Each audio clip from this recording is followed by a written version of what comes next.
Namaste, dear friends. Welcome to this moment of peace and reflection.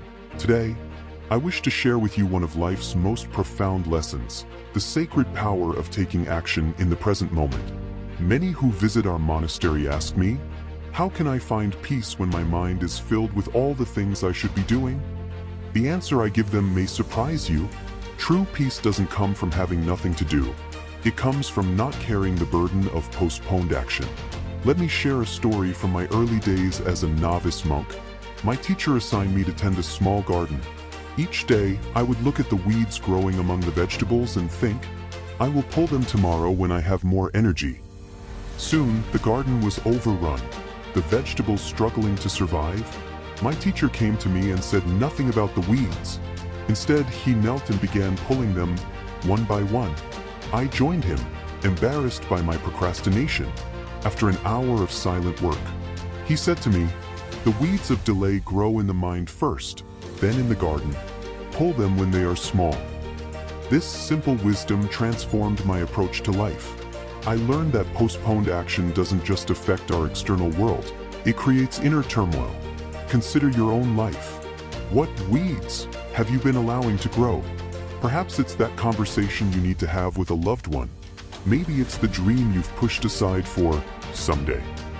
Or the healthy habits you know would bring you vitality.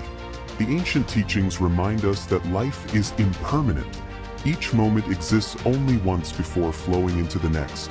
When we say, I'll do it tomorrow, we place our faith in a moment that is not guaranteed.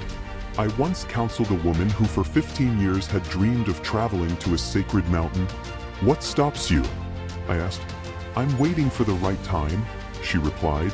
I smiled and said, the right time is a fantasy of the mind. There is only this moment.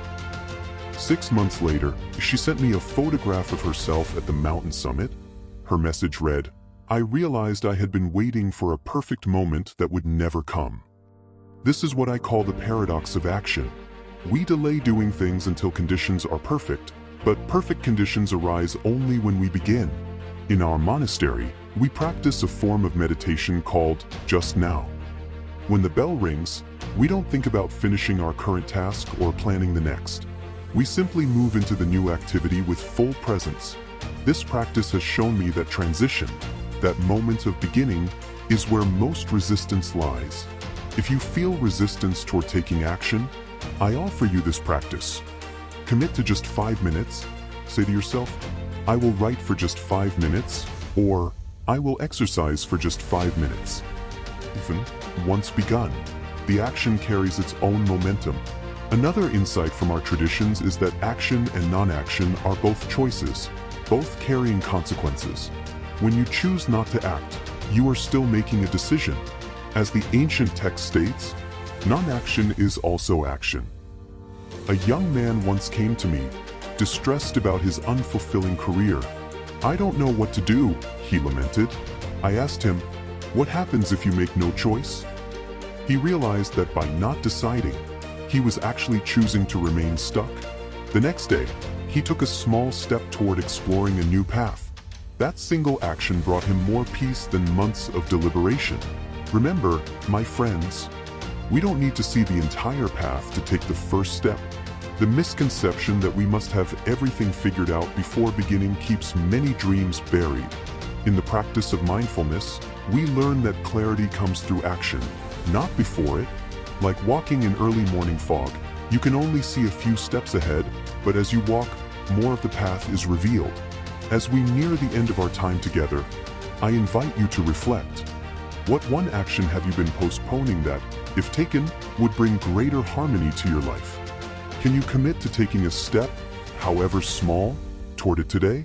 The ancient masters taught that the shortest path to enlightenment is through full engagement with the present moment. And full engagement means bringing our intentions into action. Now, let me leave you with this simple practice. Tonight, before you sleep, ask yourself, what did I do today instead of waiting? Let the answer be your gentle meditation as you drift into rest. Remember, the sacred art of taking action isn't about doing everything. It's about doing what matters, when it matters. And it almost always matters now. Thank you for sharing this moment with me. May you find the courage to act, the wisdom to choose what truly matters, and the peace that comes from living without the burden of delay. Until next time, be well, be present, and most importantly, begin. Namaste.